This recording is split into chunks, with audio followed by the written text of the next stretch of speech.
decent fighter. Joe Pyfer. Officer Pyfer, but was it? Body cam off. Yes, body cam off. Yeah. I completely disagree with you. I like Pyfer. So there's another interesting fact about this guy. Maybe a bit controversial. I have to put him in either C or D tier. D. I'll put him in D. I wouldn't say he does. He definitely gets a lot of hype. I don't know why people are saying that's a shit fight. That was an amazing performance. Man, honestly, this guy has no privilege. Starting out.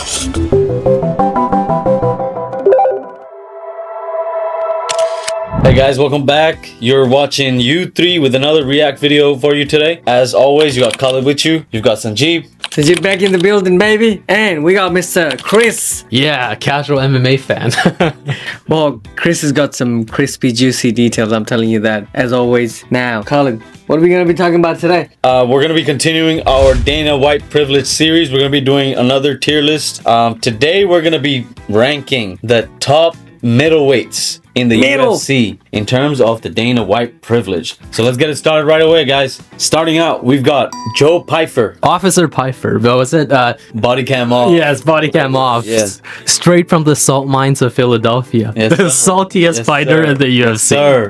That's crazy. Body bag. You guys are crazy, bro. I like Pyfer. I'm not gonna lie. But in terms of privilege, I don't think he gets a lot. It's not like he's getting a huge amount of it. Oh, he is one of Dana White's boys. I mean, he is exciting. He's one of the new exciting guys. Absolutely. People are always talking about him, about how salty he is. Yeah. Have you seen a Joe Pyfer interview? Yes. And he's also actually got the higher KO percentage amongst the newer heavyweight. Yeah, apparently newer middleweight. Apparently he hits harder than Francis Ngannou. Oh, I don't know about that, so bro. take That's that for a grain of debatable, salt. to be honest. He scored higher on the punch machine, but Yeah, those machines can be cooked. You know, but where would you guys put him on the Dana White Privilege? I would say A tier. He has been given extremely favorable matchups throughout. On the Dana White Contender Series, he said, if you want to get into the UFC, be like Joe Pyfer. Yeah. That's an A tier, no doubt. I mean, I would have put him in B tier, but A tier sounds fair as well. Let's go. Yeah, I was gonna go with B, but you know, if majority says A, then yeah, I guess that's what it is, guys. Joe Pyfer, A tier. Okay, next on the list we have Gregory Rodriguez. I don't even know this guy, man. Barack Obama.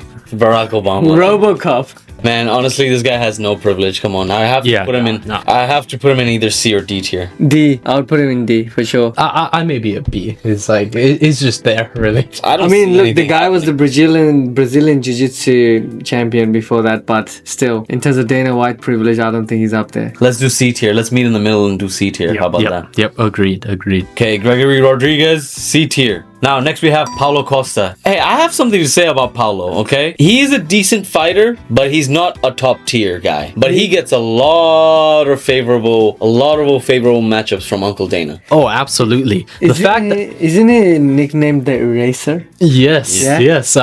He erases his own fights because he pulls out of so many fights. That's I'm crazy. surprised that he's still in the UFC. Yeah. So I'd say A. I would have to say A for, Mr. Secret Juice. I was gonna go with B as well, but let's go with A then. Yeah. I think A is fitting. Paulo Costa, A tier. Next we have Roman Dolidze.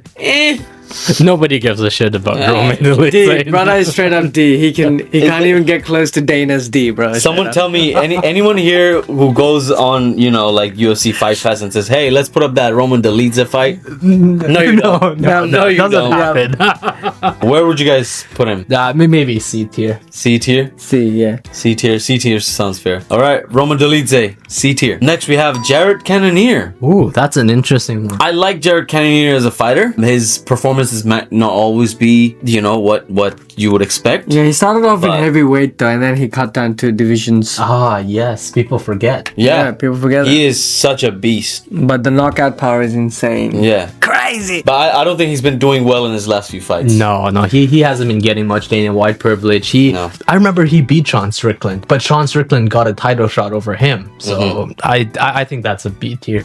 B. Jared Cannonier, B tier. Next we got my boy Robert Whittaker. Bobby Knuckles. I'm a huge fan. I like his style. He's one of those. He's small for the division, but he always takes the biggest fights. He's not afraid of anyone. That's why I appreciate this guy, man. Honestly. Coming from welterweight to middleweight, but still, Yeah. Former champion as well. Yeah, literally. Absolutely. But can you say he has Dana White privilege? It's really hard to point to one specific incident where you say. Here's the thing, though. Whenever there's an Australia card, his name is always there. Even the last one, they did consider putting him in. He didn't want to fight, obviously. But Dana White privilege? Does he get a lot of it? I don't think these days, no. But back in the day, he was white hot. Yes, for sure. Absolutely. So I guess another B tier. Another B tier for sure. B for sure. Robert Whittaker, B tier. All right, next we have RDR, Reinier de Ridder. Recently came from one championship and made his mark. He beat Bo Nickel. So. Here's an interesting fact about RDR. He used to study physiotherapy. That's why he understands the body mechanics really well. Oh, I didn't know that. Interesting. Yes, sir. In terms of privilege, I think when he came in, he was white hot and he was getting a lot of privilege. Definitely. Being active also helps with that. So where would you guys put him? A or C? I would say A tier for Reinier de Ridder. He's Dana's latest shiny toy. Next we got number 7, Caio Borralho. Don't kill me for pronouncing that wrong. One of the fighting nerds. He also used to study chemistry in university. So that's another interesting fact about this guy. Oh, yes. He was. Yeah, he literally was a nerd before and after too. So he's basically the top dog at the fighting nerds, and they apparently had data scientists. Data scientist. Does he get Dana White privilege? I would say yes. I would say just being part of the fighting nerds group would automatically give your name hype. Yeah. So I'd say another 8. All right. Yeah, I would agree with you as well, Chris. Let's put him up there. Crazy. All right. Next up we have Anthony Fluffy Hernandez.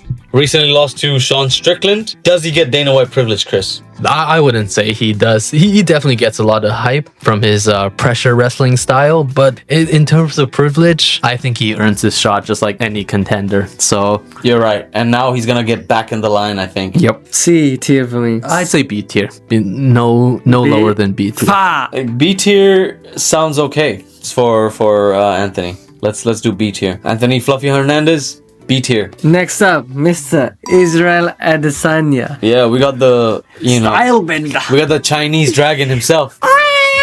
we got the greatest Chinese fighter in all of UFC.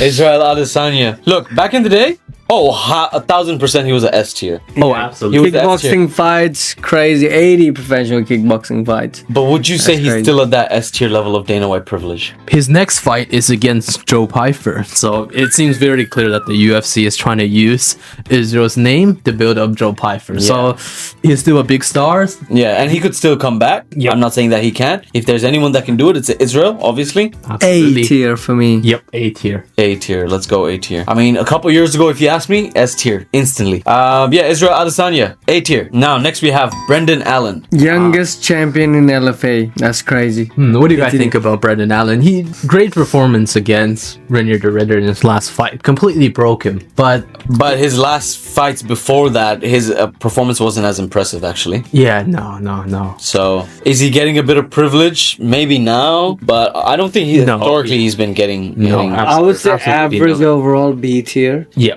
I agree with that. I think now he's just starting to pick up. Yeah, B tier. I think in a couple fights he probably, if he does well, he probably will go up to that A tier level. But right now I think it's a B tier. Okay, number 3 we have Sean Strickland. Look, for what's been happening right now, it has to be an S tier. Has to be an S tier. Well, at the moment, yes. But I don't know about... The way he talks about Sean, because of the pay-per-view numbers that he draws, because obviously we know Sean is a crazy trash talker, goes on insane rants, and he's pulling numbers. Hey, there's a pattern I found. I noticed that Dana likes fighters with daddy issues. Yeah. Joe Pyfer. Yeah. That's a good pickup. Hey, bro, if that's this kind of fetish, I mean, it is what it is, right? Yeah, but definitely a slide. Like, has to be a people forget how boring Sean Strickland, because his last fight he finished Hernandez, but we know his style, right? Yeah.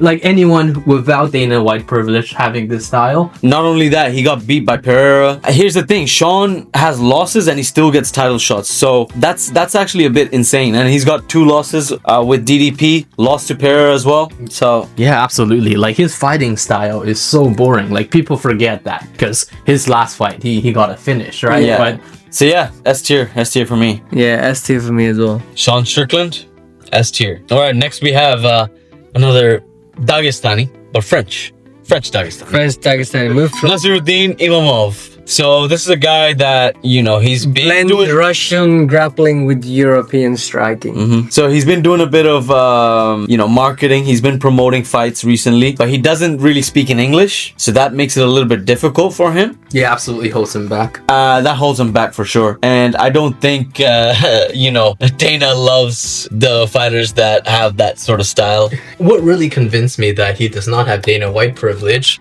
is that he beat Israel Adesanya. He should have got a title shot from that, but he had to fight Caio Borralho. Yeah. So I'd say if And he beat anyone, Caio as well. yeah, he absolutely did. But I think if anyone was in Dana's good graces, He does not have that privilege. So I would say C tier, I would say B tier. but B tier sounds okay. I would as say well. B tier. Nasruddin, B tier. The next person we have on the list is the greatest African champion, Dricus du Plessis, DDP himself. Last performance, he got mauled. He got destroyed. So I think it's going to be a while for him to get back into that championship contention. In terms of privilege, he had a hot streak.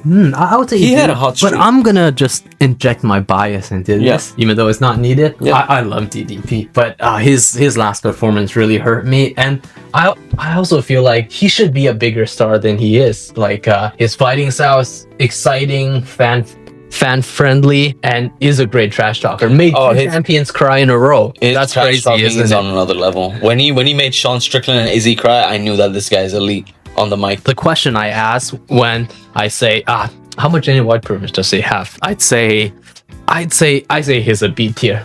Maybe a bit controversial, but what do you guys think? I would probably put him in A, but I think he's getting there. Like he gets a lot of privilege. I would say so. I would say so, but I think B tier for now because of his least recent loss. His recent loss probably put him down a little. Yeah, bit. his So path back to the title is gonna be tough. it's tough. So let's put him down at B. So Dricus du Plessis, B tier. Now next on the list, the champion himself, Khamzat Chimaev. Kill everybody. Khamzat Chimaev only gets title shots and only gets fights because he wins. There's no other reason. I'm pretty sure freaking Dana hates him. I'm pretty sure. Look, I completely disagree with you. 100%. Really? Not one word from that statement do I agree. Okay, go ahead. Go ahead. Tell me. All right, let me explain, okay? Why is an S tier? He's probably the biggest star in the UFC. No doubt about it. Even casual fans know about Khamzat. Yeah. And this kills it for me, okay? But his fight with DDP, he got a fight of the night bonus from that. Okay. That was a shit fight. And he got a bonus. That was not a shit fight. I don't know why people are saying that's a shit fight. That was an amazing performance. That was like I agree with Khaled, to be honest. That was really good. Impressive performance, but boring fight for the fans. Hey, I am a casual after all, so I mean, yes, I guess if you come in and you want to see a fight, you want to see a bit of flair, like some crazy shit happening, but if it's very too technical, then All right, match aside. So you're saying S tier? yes, S tier. He's the biggest star in the one of the well, only everybody stars. knows him too, and then if he knocks out everybody that he sees and he wins matches, obviously, even though Dana hates him internally, he's still gonna give them S tier. Like, I don't think privilege. Dana hates him. Dana speaks very highly about him. Internally, like, you know, when he's with He his wife. He or fights his twice partner. a year. And Dana's talked about the time when he missed weight. Remember when he missed weight? Oh yeah, that was. So yes, I see that, you know, he gets opportunities here and there. But honestly, if he didn't win the way he won in his matches, in the dominating fashion, I don't think he would be getting that sort of privilege at all. We don't know if he And fights there are more. fighters that do get privilege even after losing. Well, the more say. fights he's gonna have, you never know what's gonna happen. To be honest, yes. Okay, so where are we anything putting could it? happen. But I'm gonna die on S tier. You're dying on S But tier? if- S tier for But me as if well. it's two Okay, against fine. one, then No, I mean S for majority. me. If it's majority, then I'll put him in S tier as well. Let's do it. So Khamzat Chimaev, S tier. Now, guys, check out this list and let us know what you think. If you disagree, put it in the comments. Put it in the chat. You let us know what you think and how you would list this as well. And until next time, peace.